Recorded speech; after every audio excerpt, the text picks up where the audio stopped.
Yo, what is up YouTube? I'm Blitz5 and I officially purchased Rocket League on the Xbox One.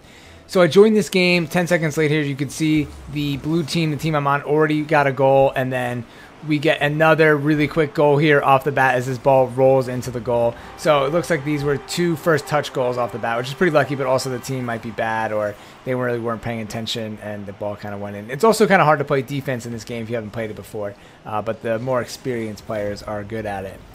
So I wanted to just make this video talking about Rocket League, what I think about it, what kind of happened with me getting this game. I actually posted some videos about Rocket League a week or two ago if you've been following my page.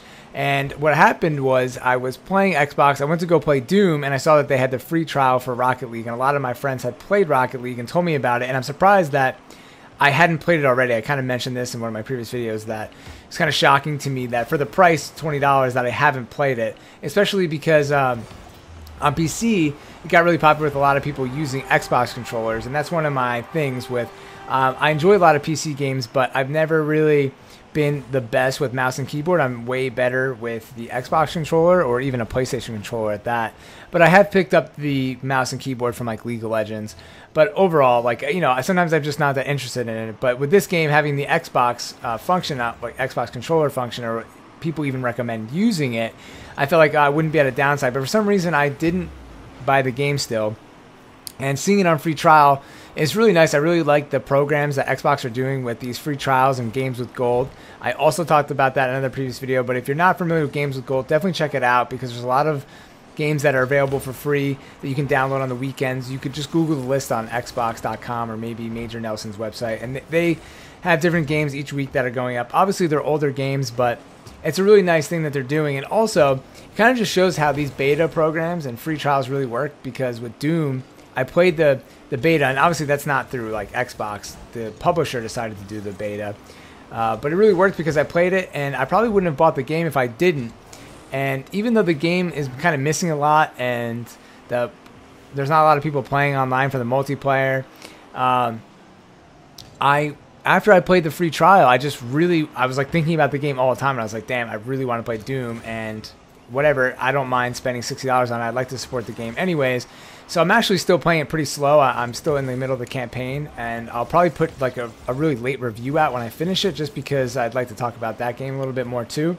But the moral of the story is that I wouldn't have got that game if it wasn't for the free trial. And same thing with Rocket League. Like I said, I'm surprised I hadn't played it, but the thing that pushed me to get it was actually playing the game, being like, wow, this is a lot more fun than I thought it was, of cars just like driving around and hitting a soccer ball in the air. And obviously when you have friends to play with, it gets a lot more intense and a lot more fun, and that aspect is really nice. And another reason why I wanted to play it is because a couple of my friends had finally picked it up on Xbox, and it kind of gave me an incentive to pick it up as well. So you see right here, I think this was like a little bit of an own goal.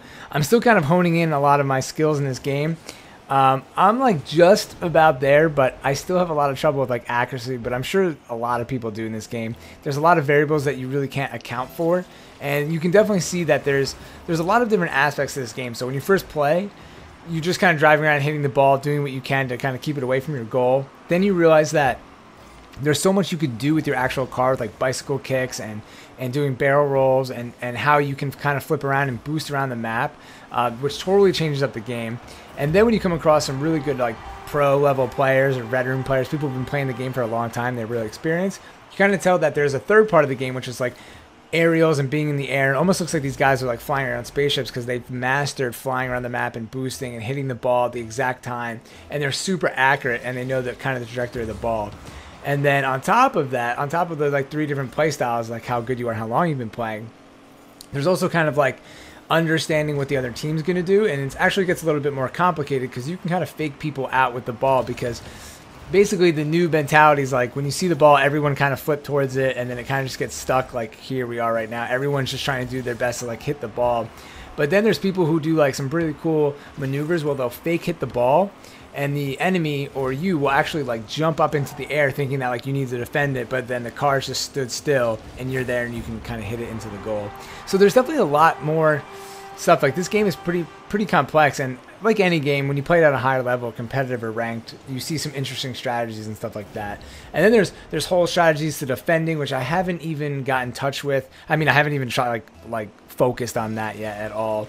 like sitting in the goal and actually playing as like a goalie, which you see some better teams do that. When we play with my friend who's a lot better, Fettuccine, he'll actually like sit in the goal and block a lot of stuff that like I can't believe is because it's like the ball's so high up in the air and you have to perfectly time it. So a lot of props to people who are good at that. But luckily there is some kind of like training in the game where you can kind of simulate like going in the air, and also like the almost like one of those tennis ball shooters where they shoot the ball out and you have to go hit it in the air or go defend it. And I think that if I'm still interested in playing this game for a long time, I'll probably check that out, because you don't get a lot of practice hitting the ball in the air in the game, and you actually sacrifice kind of like your team or like winning doing that, because if you're just spending the whole time trying to get aerials or practice doing a backflip, you might just like hit the ball into your own goal. And right here was kind of a crappy attempt at me trying to defend the ball here. I think I was trying to get in there and then kind of hit it barrel roll out of the goal, but it didn't really quite work that way. And another thing, for anybody that's made it this far and actually plays Rocket League, something that I'm kind of on the fence about is the whole camera angle thing. When I first started playing, well, for those of you who don't know, there's kind of 2 camera angle options you could have in the game. Like right now, the camera is locked onto the ball, which is really nice because it's really easy to lose the ball, especially when it's like jumping over your head and flying around and you're going underneath it. So that's what it seems like a lot of people use. But then there's also like just free mode where the car is just in front of you and the ball, like it's always, the camera's just kind of static. It's stagnant, like right on top of you, like it is right now. And no matter where the ball goes, your camera angle stays the same, but you really lose track of the ball. But the downside of the camera angle where you lock onto the ball is that when you're moving left and right, it's kind of hard to, the camera angle stays the same. So when I'm moving across the screen, and then it becomes kind of hard to steer, and then also becomes kind of hard to know which way you're going to hit your vehicle to hit the ball. Like for example, it probably would have been better if I did a left barrel roll here, but since I was driving forward and the camera angle was tilted to the right, like it felt like I didn't have to hit the left thumbstick to barrel roll to the left. It felt like I needed to hit the forward thumbstick to barrel to the left. That's kind of, I don't think anybody's going to really understand what I'm saying there, but basically you get disoriented when you're on the lock the ball camera, or camera that locks onto the ball, and it just kind of fucks with my brain. I don't really know what's better, so I'm really interested to see like what the pro and veteran players do, if they kind of switch between, or if they stay in lock mode or free camera mode. Anyways, kind of just like some minutia in the game, but Rocket League is a lot of fun. That's the moral of the story. And if you want to play with me, please let me know. You can add me on Xbox, or maybe we'll see each other on PS4 or on the PC. And my username is BLITZ Blitz5. As always, thank you for watching. I am Blitz5. Peace out.